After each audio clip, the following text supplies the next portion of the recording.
Bonjour à toutes, bonjour à tous. Bienvenue à cette présentation sur la plateforme Yo, qui va nous permettre d'accéder à tout un système d'échange et de transfert de données. Mais avant de commencer, je vous demanderai comme d'habitude, vos micros sont coupés. Vous pouvez interagir avec moi via la zone de chat qui est prévue sur GoToWebinar, mais je sais que vous connaissez déjà tout ça. Et nous allons pouvoir immédiatement démarrer. Donc, vous me confirmez que le son et l'image sont corrects par un petit message, voilà, sur cette zone de chat. Comme ça me permet de savoir si tout le monde m'entend et si tout le monde voit mon écran, bien évidemment. Allez, à vos claviers, un petit message de bienvenue, un petit message de fonctionnement du son et de l'image. Bravo, merci Christophe. Allez, on va pouvoir démarrer. Alors l'idée de ce matin, c'est de vous présenter les dernières actions que l'on a déposées et qu'on a rendues accessibles depuis notre plateforme Yo. Alors, cette plateforme Yo, on va essayer de refaire un petit tour pour savoir à quoi ça sert et pour qui c'est. Alors Yo, c'est très simple. Ça permet de mettre du lien entre vos outils. On voit bien ces deux mains qui essaient de se rapprocher, mais qui n'y arrivent pas. Et bien, grâce à Yo, elles vont pouvoir communiquer, elles vont pouvoir échanger des données, on va pouvoir convertir des données, on va pouvoir faire des transferts de fichiers, etc., etc. Donc l'idée, c'est mettre du lien entre vos outils. Et la particularité de cet outil Yo, c'est qu'il est avant tout dédié aux consultants. Ce n'est pas un outil de développeur, c'est vraiment un outil de consultant pour mettre en œuvre de l'échange et de la communication de données. Alors, pour aller un peu plus loin dans le détail du fonctionnel, donc Yo est une plateforme qui s'exécute en mode SaaS. Alors, on le verra tout à l'heure sur la présentation que je vais opérer, mais vous verrez que c'est vraiment accessible en mode SaaS. Donc, fini les moulinettes avec des écrans un peu alambiqués. Non, là, on est vraiment sur une plateforme SaaS et vraiment, c'est très, très simple. Donc, il n'y a qu'un seul point d'entrée pour tous les connecteurs. Quels que soient les connecteurs qu'on va mettre en œuvre, on a un point d'entrée. D'accord? Ce point d'entrée, c'est la plateforme SaaS. Ensuite, on va mettre en œuvre des connecteurs, suivant ce que l'on veut opérer, suivant ce qu'on veut échanger comme données ou transformer ou déplacer, eh bien, on va solliciter des connecteurs, d'accord, qui sont évidemment accessibles toujours depuis cette plateforme SaaS. Et ensuite, pour les applications qui seraient on-premise, c'est-à-dire installé dans un contexte, dans une infrastructure locale chez un client, eh bien, on va rajouter un petit module qui s'appelle la passerelle API, qui va faire le lien entre l'infrastructure locale du client et la plateforme Yo, qui, elle, est en mode SaaS. Tout ceci, évidemment, ça va être dans le respect des protocoles de sécurité, évidemment de toute la sécurité et de transfert de données qu'on est à même de demander aujourd'hui, surtout dans toutes les dans tout ce qu'on entend en termes de sécurité et de conformité. Voilà, donc un point d'entrée, Yo, des connecteurs, une passerelle API pour toutes les applications à mode SaaS, à mode on-prem, pardon. Voilà. Alors, les avantages de Yo que j'ai déjà un peu évoqués, donc vous allez pouvoir suivre tous les flux de consommation qui ont été consommés par vos clients, puisque l'idée de cette plateforme, c'est elle va être aussi, elle va collecter des flux qui sont utilisés par les clients. Donc, on a une traçabilité de ces flux. D'accord? On a aussi c'est une plateforme de monitoring. Donc, on va tracer toutes les actions qui ont été opérées. Je trace ce qui s'est passé. Oui, je sais tout. Je sais pourquoi et comment ça s'est passé sans avoir à se connecter chez le client puisqu'on est en mode SaaS. Bien pratique. Donc, on a une interface de consultation. Dès lors qu'on va utiliser un connecteur ERP, imaginons qu'on se connecte à Sedge100, pour ne pas le citer, ou à d'autres ERP, eh bien, fini les contraintes des connecteurs ou des moulinettes que l'on doit mettre à jour parce que l'ERP évolue. Non, non, non. On s'occupe de rien avec Yo. C'est Yo qui prend en charge ça. Je passe de la V9 à la V10, de la V8 à la V7, j'en sais rien. Pouf, Yo s'en occupe. Pas de contraintes d'évolution. Vous n'avez pas à remettre les mains dans le cambouis pour gérer une évolution d'un ERP avec une nouvelle table ou de nouveaux champs. un point essentiel que j'ai déjà évoqué, la sécurité des données. Le transfert des données est complètement sécurisé. Pour cela, nous avons des pen tests, des tests de pénétration et des tests de conformité et de sécurité lors des transferts des données. Et puis surtout que c'est prêt à l'emploi. Je répète, Yo est avant tout une plateforme dédiée aux consultants. Moi, je ne suis pas développeur, je ne sais pas développer. Par contre, je sais mettre en œuvre un transfert de fichiers. Vous allez voir comme c'est facile et c'est vraiment accessible à tous les consultants. Allez, continuons. Ouh là là, qu'est-ce que c'est que ça? Eh bien oui, sur la plateforme Yo, nous avons notre marketplace. Cette marketplace donne accès à un certain nombre, à un catalogue de connecteurs. Alors évidemment, il y en a beaucoup, beaucoup. Et l'idée, c'est d'enrichir cette marketplace avec de nouveaux connecteurs régulièrement, d'où ma présence ce matin avec vous. C'est pour vous présenter les dernières nouveautés des derniers connecteurs qu'on a mis en place. Et vous allez me dire, où c'est qu'on trouve cette plateforme? Ben, c'est très simple. Un point d'entrée, un unique point d'entrée, c'est quoi? C'est notre plateforme, c'est notre site internet, les éditions Compagnons. Éditioncompagnon.com, quand vous êtes sur la page d'accueil, connecteur, marketplace, Banco, vous accédez aux détails de chacun de ces connecteurs avec un cas d'usage, avec une explication, avec un contexte, d'accord, avec quelque chose de très simple, de très visuel, qui permet bah, de détailler un petit peu la mécanique du connecteur en question. Donc, encore une fois, quelque chose de très facile, de tout à fait accessible. Je veux communiquer, je sais pas, de Set vers Taille Kinetics, ben voilà. Donc, j'ai un connecteur qui me le précise ici, en savoir plus. On sait ce qu'il fait, on sait comment il le fait, comment il va le faire. En tout cas, on a de l'explication directement accessible depuis notre marketplace. Je vous encourage évidemment à vous y rendre dès que nous aurons terminé cette petite démo. Alors, ce que je vais évoquer avec vous ce matin, ce sont nos 4 petits derniers, n'est-ce pas, qui concernent des actions Yo, qui sont surtout en lien avec de la manutention de fichiers. Alors, c'est vrai que ça peut paraître anodin, mais ce n'est pas du tout anodin, puisqu'on est souvent concerné par transférer des fichiers de façon régulière. Comment je fais pour prendre un fichier à un endroit, le déposer sur un site FTP? Comment je fais pour automatiser ce transfert? Alors là, souvent, on rentre dans quoi? On fait des moulinettes. Ben là, pas du tout. Avec Yo, on ne fait pas des moulinettes. On met en œuvre un process, on met en œuvre un connecteur qui va se charger de faire le process. Et l'avantage, c'est que Yo, au-delà de fournir le connecteur, Yo va fournir tout un environnement de consultation, de monitoring des différents flux, et puis surtout peut-être d'adaptation, puisque Yo est une plateforme en mode SaaS. Alors, les 4 modules que je souhaite aujourd'hui évoquer avec vous, c'est le transfert de fichiers entre dossiers locaux FTP. Alors souvent, voilà, c'est ça, c'est typiquement le sujet. J'ai des fichiers qui sont générés, il faut les déposer sur un site FTP, alors FTP, pardon. On est sur le protocole de transfert de fichiers, mais on couvre le SFTP, le FTP simple et le FTPS. Voilà, donc on couvre l'ensemble des transferts sécurisés ou non. On va aussi proposer de transformer des données issues d'une requête SQL, d'en générer un fichier CSV. C'est bien pratique.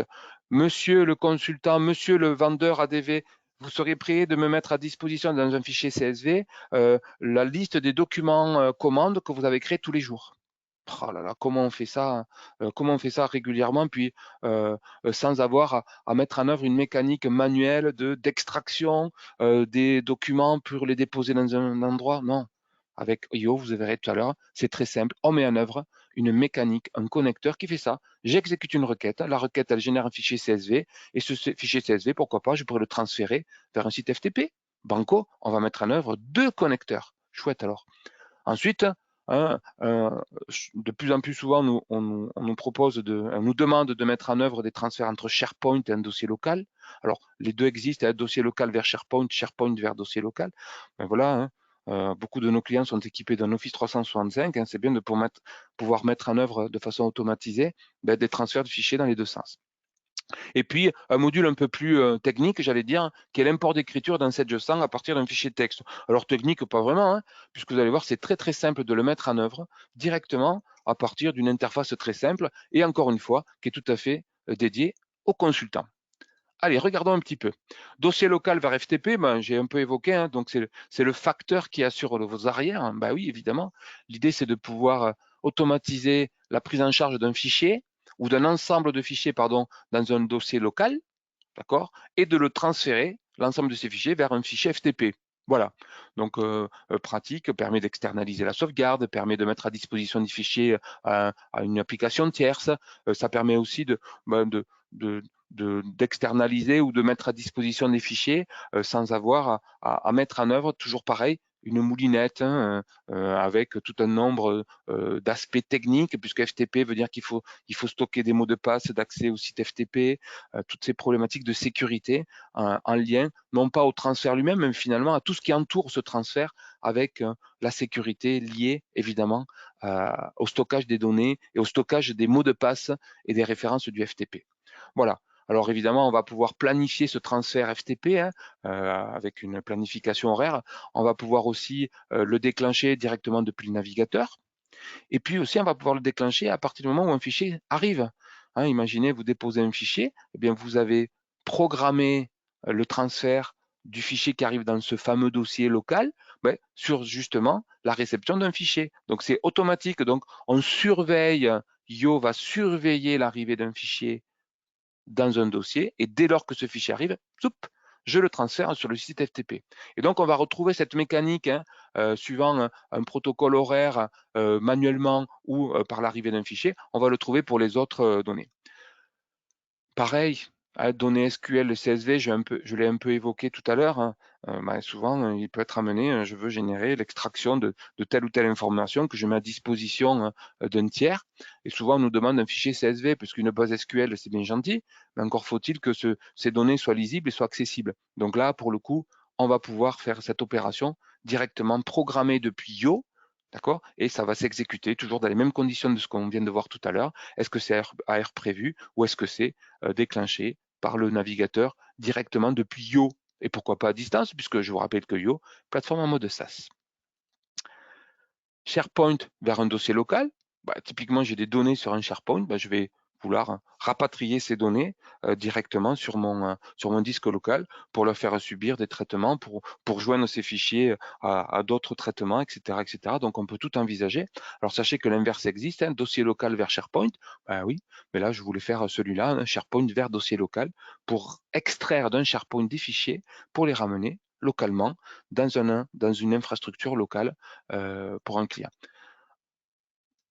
Alors, l'importation des écritures, d'accord? Donc là, pareil, c'est pouvoir proposer un assistant de définition à partir d'un fichier exemple des écritures, c'est de pouvoir composer un mappage, un mapping entre les champs du fichier source et puis des fichiers, des données en correspondance qui vont être ensuite reprise en compte, en charge par notre connecteur pour générer des écritures comptables directement en comptabilité Sage, d'accord? Non pas par le biais d'un import, mais bien par le biais d'une écriture via les objets métiers. Donc là, on est bien dans l'environnement Sage 100. Voilà. Eh bien, écoutez, nous voilà directement prêts à faire les démos, d'accord? Et je vous propose de nous mettre dans un contexte, d'accord, qui va consister dans un premier temps à aller voir la plateforme Yo. Alors, je suis sur la plateforme Yo. Bon, je vais me déconnecter. Comme ça, on va voir comment on se connecte. Alors, me voilà donc à l'accueil de ma plateforme Yo. Donc, j'ai ma société fétiche que certains d'entre vous connaissent, c'est la société L'Arbre. Donc, dans cette société, j'ai un certain nombre de choses et on va aller consulter tout ça. Je vais m'y connecter et je vais accéder effectivement à mes projets. Alors, Frédéric me pose une question. Est-ce que le fonctionnement peut être opérationnel dès lors que le fichier est un fichier XML? Alors, c'est-à-dire, Frédéric, en termes de quoi? Au niveau un fichier à transférer? Alors, d'un endroit à l'autre ou pas? Peut-être à préciser la question. Alors, sur cette plateforme Yo, donc déjà, je suis accueilli par un tableau de bord qui, pour le coup, est tout à fait pertinent puisqu'il me donne immédiatement cette fameuse monitoring.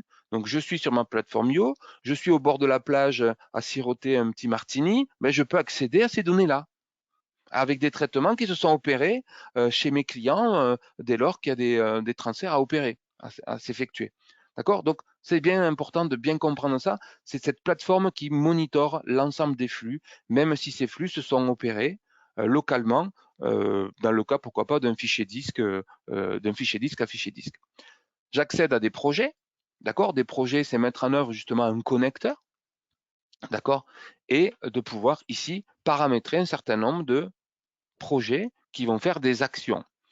Alors, on va retrouver, quand on ajoute un projet, on trouve ici tous les connecteurs, d'accord, qui sont disponibles, d'accord, et qu'on va pouvoir réutiliser. Encore une fois, cette plateforme est dédiée à des consultants, donc vous allez voir que c'est tout à fait simple. Je vous propose de débuter par celui qui s'appelle SharePoint Online vers le disque, et on va regarder sa construction, on va regarder surtout son exécution par la suite. Alors quand je vais construire un fichier, quand je vais construire, pardon, une action, d'accord? Donc je vais déjà nommer le nom du projet, pardon. Je vais dire s'il est actif ou pas, autoriser la mise à jour, et puis je vais désigner le dossier source. Alors le dossier source, je vous rappelle qu'on est dans le sens SharePoint vers disque, donc je dis la source au niveau de mon SharePoint.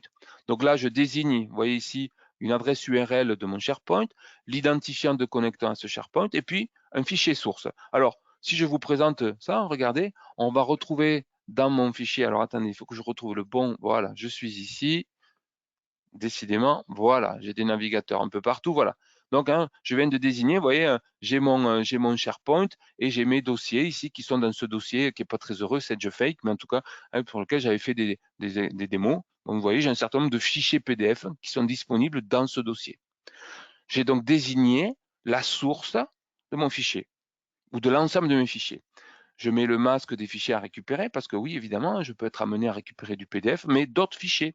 Donc, je pourrais éventuellement, par un séparateur point-virgule, prendre plusieurs types de fichiers, des PDF, des docs, des XLS, j'en sais rien. Bon, très bien.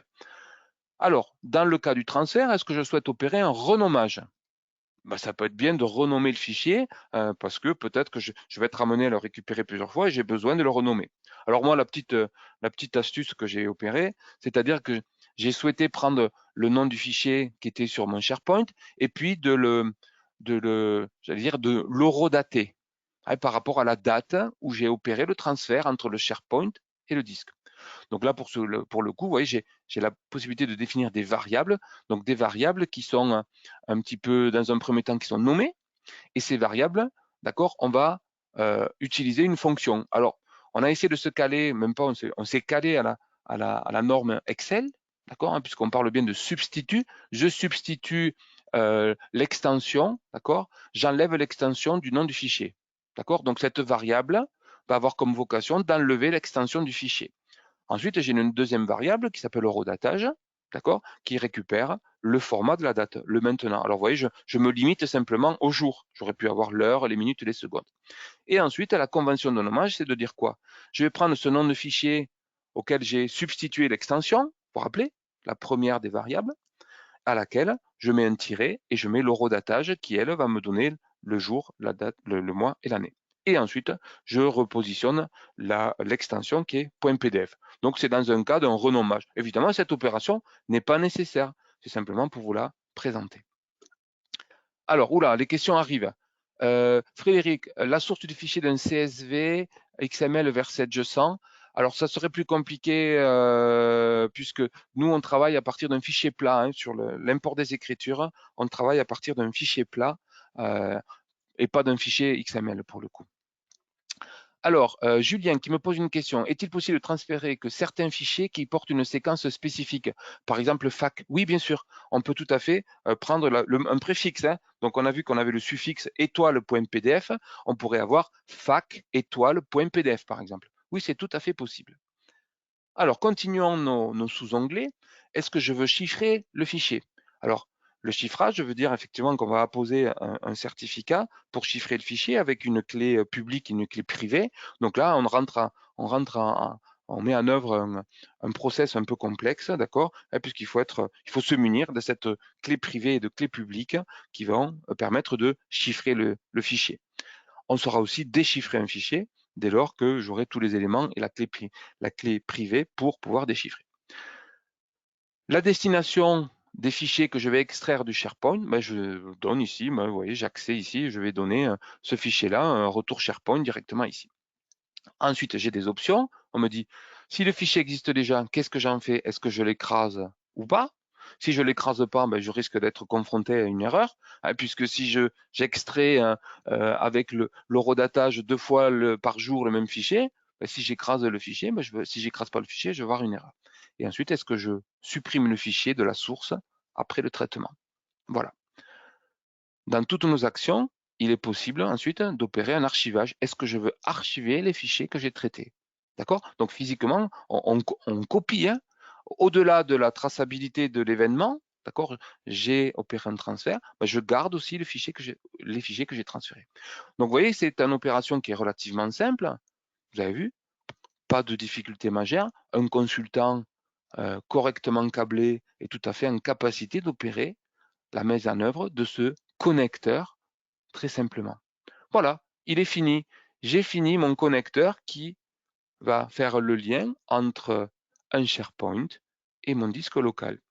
Alors maintenant, ce projet apparaît ici, d'accord? Je vais pouvoir l'exécuter, d'accord? Mais je vais pouvoir aussi, pourquoi pas, le planifier. Donc la planification des projets, c'est ce qu'on avait évoqué tout à l'heure. Soit j'ai une exécution manuelle par le biais d'un clic sur le bouton play au niveau des projets, mais je pourrais tout à fait ajouter une nouvelle planification. Je pourrais organiser soit par minute, par heure, journalier. Je pourrais même faire une expression cron avec tous les lundis, tous les premiers lundis des mois pairs. J'exécute le truc. Ben voilà, donc c'est typiquement pouvoir organiser, hein, une planification d'un projet où je pourrais aussi définir une planification sur surveillance de fichiers. Dès lors qu'un fichier arrive dans le dossier, pouf, je transfère le fichier où j'exécute les projets concernés, puisque je vais pouvoir ajouter plusieurs projets dans cette planification. Voilà. Alors revenons dans notre projet, si vous voulez bien, et puis on va l'exécuter à la main quand même, ce serait bien de voir. Donc, mon dossier en question, où est-il? Mon dossier en question d'un retour SharePoint, donc c'est bien vide, d'accord, hein, le dossier est bien vide, et à ce moment-là, je vais exécuter le projet ici en cliquant sur ce bouton. Donc je vais l'extraire, donc c'est une opération manuelle, hein, parce que j'ai fait le choix de l'exécution manuelle. On a vu qu'on avait d'autres mécaniques. Donc là, le process va être opéré, d'accord? Et puis on va attendre quelques minutes. Ah tiens, on pourra aller voir vite, d'accord, ce qui se passe.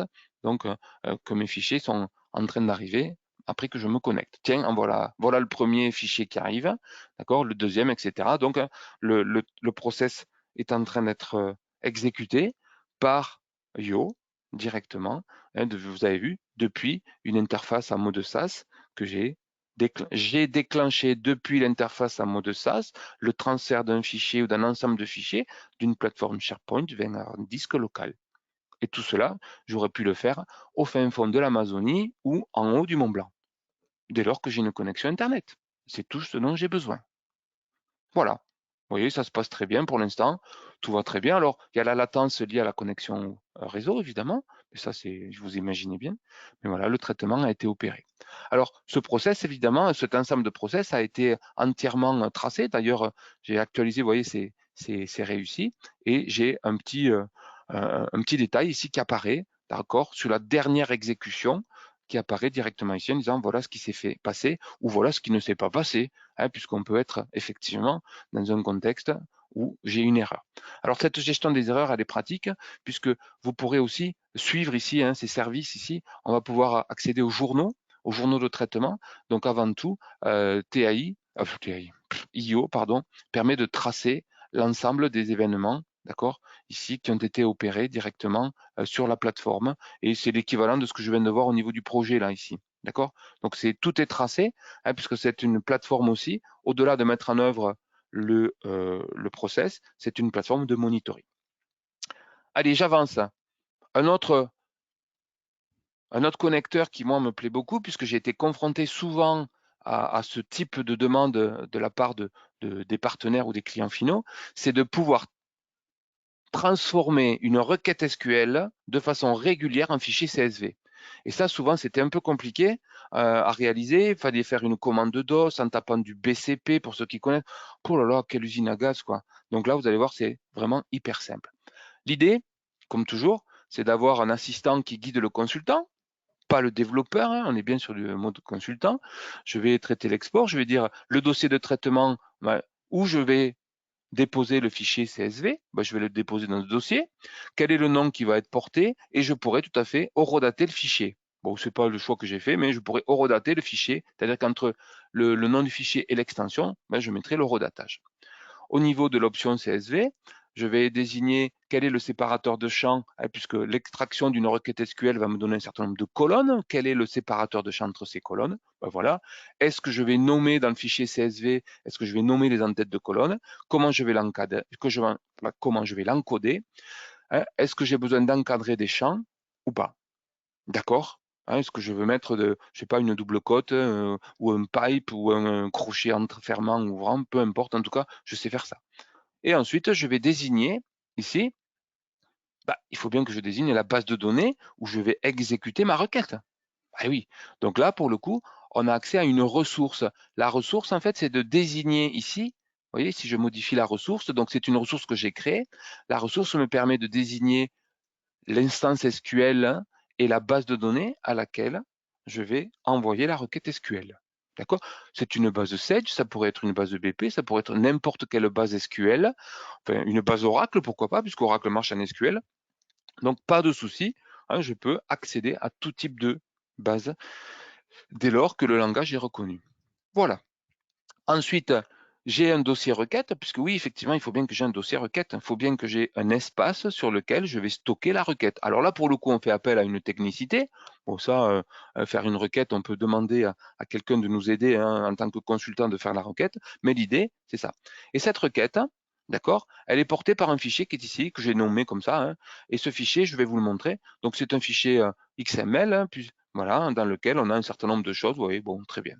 Ce qui est important de voir, ce fichier est fourni, il est fourni vierge, et vous n'avez plus qu'à remplir ici, vous voyez, c'est data export en tête, c'est ce nom-là qui me désigne la requête. Voilà, je fais ma requête. Ma requête, elle est là, elle est plus ou moins longue. Alors là, j'ai pris une requête un peu conséquente, enfin peu importe, en tout cas, c'est cette requête que je vais exécuter.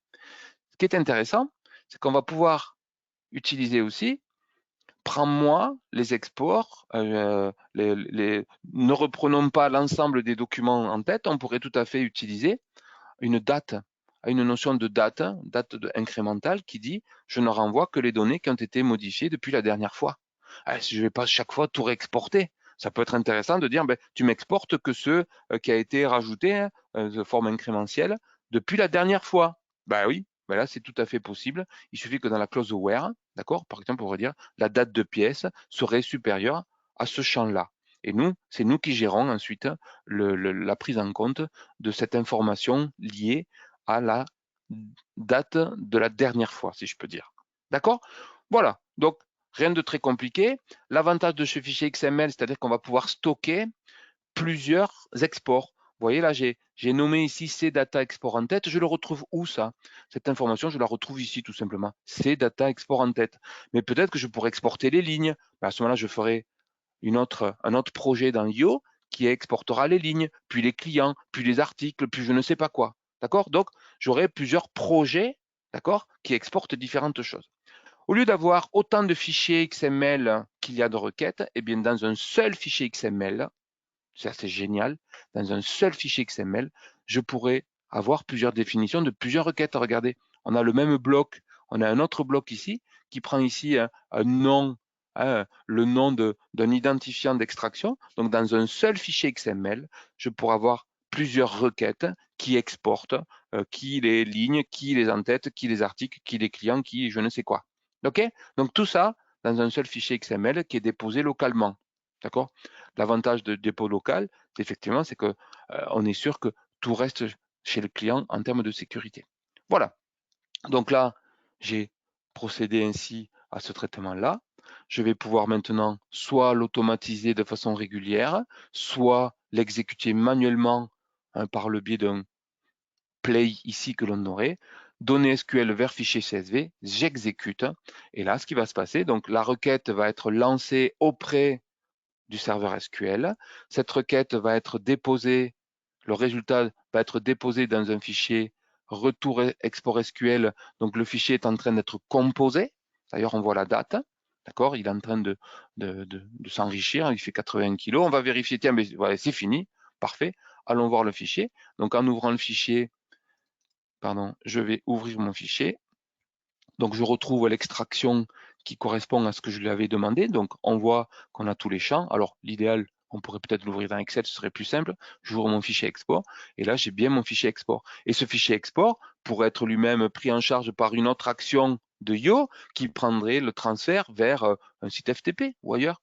Et voilà, vous avez vu, vous aurez fait un workflow à partir de la génération de l'extraction d'un fichier SQL, d'une requête SQL au format CSV. Ce fichier, vous pouvez le prendre, ou ces fichiers, vous pouvez les prendre et les déplacer via un autre projet. Ben voilà, l'opération est là. C'est facile. Hein. Vous voulez après utiliser, je sais pas, vous pouvez faire ce que vous voulez dans ce fichier, mais en tout cas, tout a été exporté et l'ensemble des colonnes reprend effectivement les éléments de la requête. C'est cool quand même, hein, ce Yo. Hein. On n'a pas fait de moulinette là. Hein. On est vraiment très simplement à faire quelque chose de tout à fait simple. Voilà. Pas de questions, ça vous laisse sans voix, hein, mais c'est tant mieux.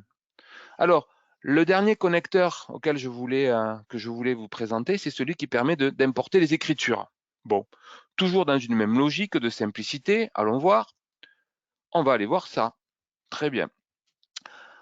Alors, on va effectivement, dans un premier temps, définir un certain nombre de dossiers, parce qu'on peut rencontrer des erreurs. Lors de l'import d'une écriture ou d'un lot d'écriture, on peut être confronté à des erreurs. Qu'est-ce que je fais de ces erreurs? Eh bien, moi, je vais les mettre dans un dossier spécifique. Dossier archive, c'est pouvoir mettre à l'abri tous les fichiers qu'on m'a fournis, des fichiers des écritures qu'on me demande d'importer, je vais les dupliquer, je vais les garder ici. Et ensuite, un dossier de mise en attente qui permettra éventuellement de procéder à des corrections. Je ne sais pas, qu'est-ce que je pourrais, le compte comptable n'existe pas. Bah oui, j'importe une écriture, le compte comptable n'existe pas. Je pourrais peut-être faire la création automatique, manuelle, par un opérateur. Donc, le dossier en attente, c'est une erreur, mais finalement qui n'est pas vraiment une erreur. C'est une erreur qui nécessite peut-être l'intervention d'un opérateur qui lui-même va procéder à une modification qui va ensuite redéclencher l'importation. Alors, Frédéric, comment il sait le PC sur lequel il doit exécuter le dépôt et trouver les fichiers XML Parfait. Alors, Frédéric, tout à l'heure, si je reprends mon fichier, alors je vais répondre à cette question de Frédéric qui est tout à fait pertinente puisque je vous rappelle que Yo est une plateforme en mode SaaS et là, j'exécute localement. Comment la machine va trouver lequel PC il faut faire? Alors évidemment, il y a ce module-là que je vous ai présenté tout à l'heure. Alors, je refais un peu un petit tour en avant, en arrière. On a évoqué la passerelle API.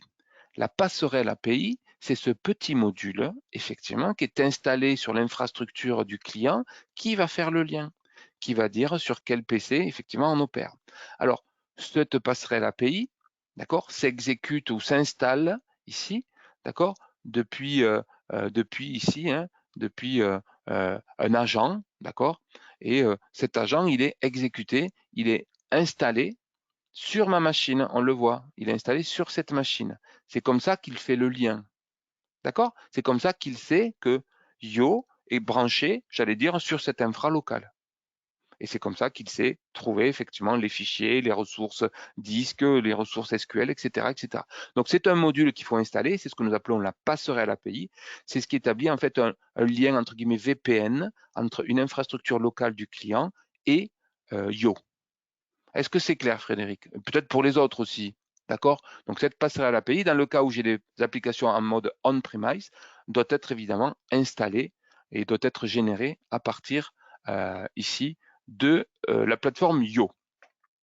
Alors, revenons pour nos écritures, si vous êtes d'accord, hein, pour que je vous représente ce petit outil. Alors, hop là. Alors, ce n'est pas un petit outil, c'est un super outil. Hein. Donc la mise en attente, on y était. Je vais accéder à la base de données. Il faut bien que je désigne la base de données. Donc dans un premier temps, tiens, je désigne ma base de données ici, hein, ma base SQL, et puis j'utilise hein, les objets métiers. Donc il faudra que les objets métiers soient effectivement installés, d'accord, dans le contexte du client, du moins pour cette je sens. OK? Le fichier MAE, le mot de passe, administrateur ou pas. Voilà. Donc, Julien qui pose une question et même Frédéric aussi. Alors, on revient à cette passerelle API. Je suis désolé, mais c'est important que vous compreniez et c'est très bien les questions qui sont là.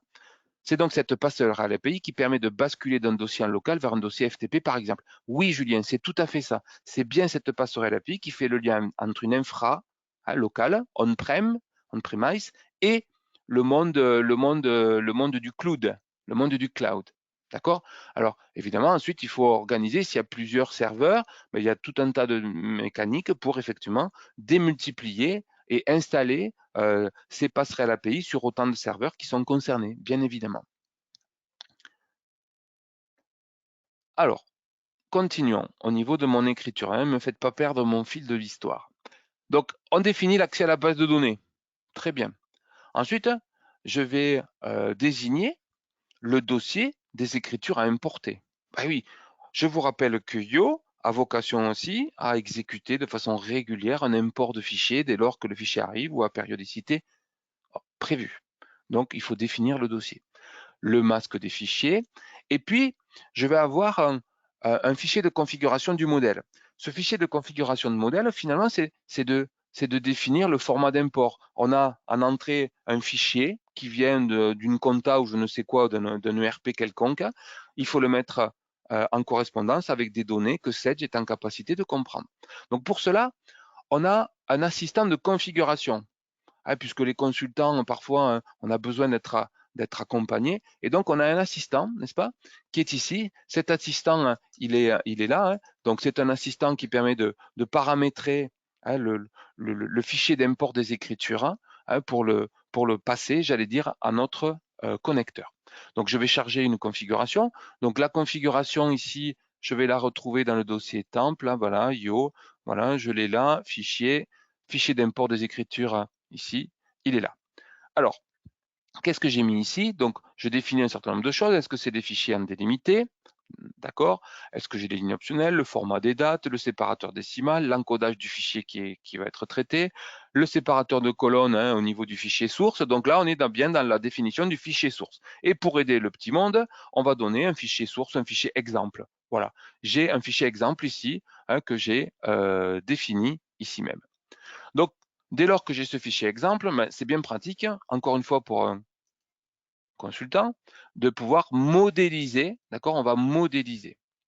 Donc, je vais faire une correspondance, d'accord, avec le nom des colonnes. Alors, c'est pas très heureux parce que je n'avais pas nommé mes colonnes. Vous voyez, ces colonnes 1, c'est pas génial. Hein. Bon, en tout cas, ces colonnes 1, si je prends, je sais pas, la colonne 6 ici, la colonne 6 de mon fichier, elle correspond à quoi dans les données obligatoires que Sage souhaite, puisque Sage, pour alimenter Sage, j'ai besoin de faire un mapping, de faire une correspondance directement et de pouvoir dire, la colonne 5, c'est celle qui désigne le tiers. Voilà, tout simplement, avec ici quelques alertes en disant attention, elle existe déjà, bon, oui, puisque je l'ai déjà désigné. Donc, c'est pour un consultant de mettre en correspondance le visuel d'un fichier, un fichier source qui porte une structure en provenance d'un ERP, et puis surtout des données qui seront nécessaires à être importées. Alors évidemment, on a des correspondances. Le type d'écriture, je ne sais pas, est-ce que c'est des écritures analytiques ou des écritures générales, etc. Donc, on a toute cette capacité à positionner des notions de correspondance pour transformer le fichier source pour qu'il corresponde évidemment au niveau de la destination. Et puis sur la partie droite, on a la visualisation de ce que ça va produire, d'accord? Et comme ça correspond tout à fait. OK? Donc, ce module permet de modéliser, de faire le mapping entre le fichier source de l'écriture et un certain nombre de données qui vont être nécessaires pour que notre connecteur puisse écrire directement dans Sage Compta l'écriture comptable. Voilà. Alors, oui, Laurent, table de transcodage multiple. Tout à fait. Voilà pour ce qui est cette définition de cet assistant de configuration qui accompagne vraiment le consultant. C'est très visuel puisqu'on met un fichier en entrée, donc c'est pas théorique, on est vraiment dans la pratique et dans le visuel pour le coup. Voilà. Donc une fois que j'ai opéré cet assistant de configuration, d'accord, je vais pouvoir désigner le fameux JSON là, enfin, l'assistant génère un JSON qui va être désigné ici.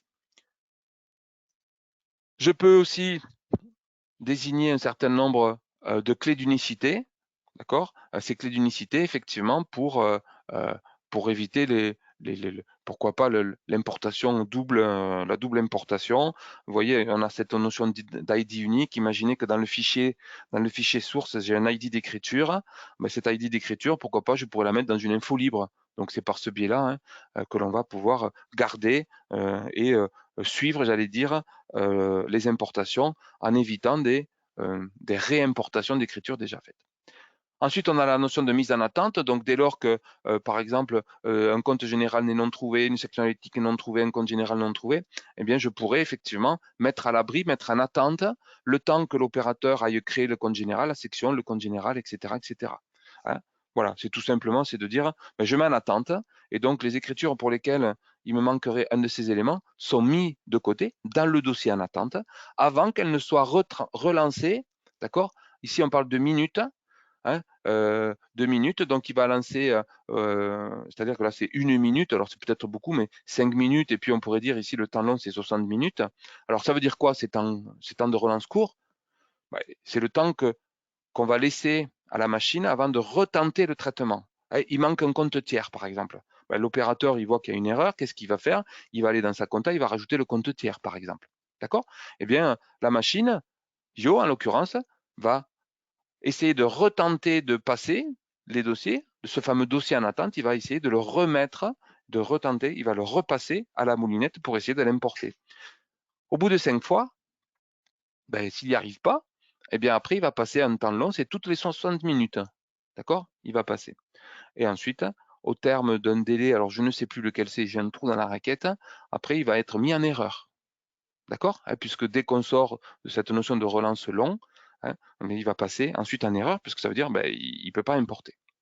Donc voilà le format des écritures d'import. Vous voyez, c'est très simple, encore une fois. On est vraiment sur quelque chose de simple, qui est tout à fait accessible à des consultants qui n'ont pas forcément capacité à faire un programme pour importer des écritures.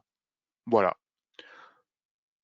Je vous propose d'aller vérifier immédiatement cette création d'écriture comptable. Alors, mon petit jeu d'essai, il est ici, donc à importer. Vous voyez, j'ai 2 fichiers, j'ai les écritures d'achat et de vente. Donc, c'est des fichiers qui m'ont été fournis par un ERP, enfin, du moins par un outil de facturation qui a généré des écritures. Eh bien, je vais souhaiter les importer directement dans mon compta à partir du fichier de transcodage qu'on a vu tout à l'heure. Eh bien, pour cela, je vais exécuter automatiquement le projet et les écritures vont être automatiquement intégrées. Alors, Frédéric, une question tout à fait pertinente. Est-ce que c'est aussi possible d'importer les écritures de pièces de gestion commerciale si le CSV est complet? Donc, nous réfléchissons évidemment à proposer le même système d'importation pour les écritures, pour les pièces de gestion commerciale. Donc là, pour le coup, on a un connecteur ERP qui va faire directement de l'écriture directement dedans. Ah tiens, j'ai une échec. D'accord? J'ai un échec, donc l'échec me permet de voir, voilà, 3 écritures, erreur de l'écriture, donc un ou plusieurs erreurs se sont produites. Donc j'ai des erreurs qui ont été identifiées dans mon dossier, d'accord, qui ont été bloquées. Erreur de déplacement du fichier dans le dossier erreur. Bon, j'ai eu des erreurs. Donc en tout cas, j'en ai qui se sont réalisées. Donc c'est tout à fait intéressant. Donc ces écritures se sont bien mises dans ma compta. Alors je ne sais plus sur quel exercice, je crois que c'était sur juin, voilà, c'est ça. C'était ces écritures d'achat qui viennent ici, qui sont apparues sur le mois de juin. Donc je les ai anticipées pour qu'on les voit bien. D'accord? Et j'ai bien ici l'écriture qui a été opérée. Sur la partie des ventes, certaines écritures se sont importées, d'autres non. Et pour le coup, regardez, elles se sont mises dans le dossier des erreurs, puisque la machine m'a dit qu'il y a des erreurs. Donc là, à ce moment-là, je vais regarder l'erreur, c'est cette erreur-là. Donc je pourrais regarder, ouvrir le fichier, essayer de comprendre l'erreur. D'accord? Il y a une erreur, il y a un numéro de pièce, peut-être qui est en doublon, certainement, qui a été contrôlé. Et donc, comme elle est en doublon, la machine l'a évincé et l'a mis en erreur, considérant qu'il n'était pas question d'importer 2 fois l'écriture. D'accord? Donc, le fichier d'origine, j'allais dire, a été nettoyé de toutes les données qu'il a pu importer, mais les écritures qui, elles, présentent des incohérences ou des erreurs sont évidemment mises à côté. Et là, on peut dire qu'il n'y a que les erreurs. Ces erreurs-là, vont être automatiquement, devront être traités, pardon, par l'opérateur en analysant le contexte. Pourquoi il y a une erreur? Voilà. En tout cas, tout ça est tracé et on le voit bien sur l'interface de Dio. Tout est tracé, tout est suivi et vous donne systématiquement un compte rendu du traitement qui a été opéré. Alors, puis-je générer à partir d'une ligne d'écriture comptable en 3 lignes? Je ne comprends pas, Laurent, la question.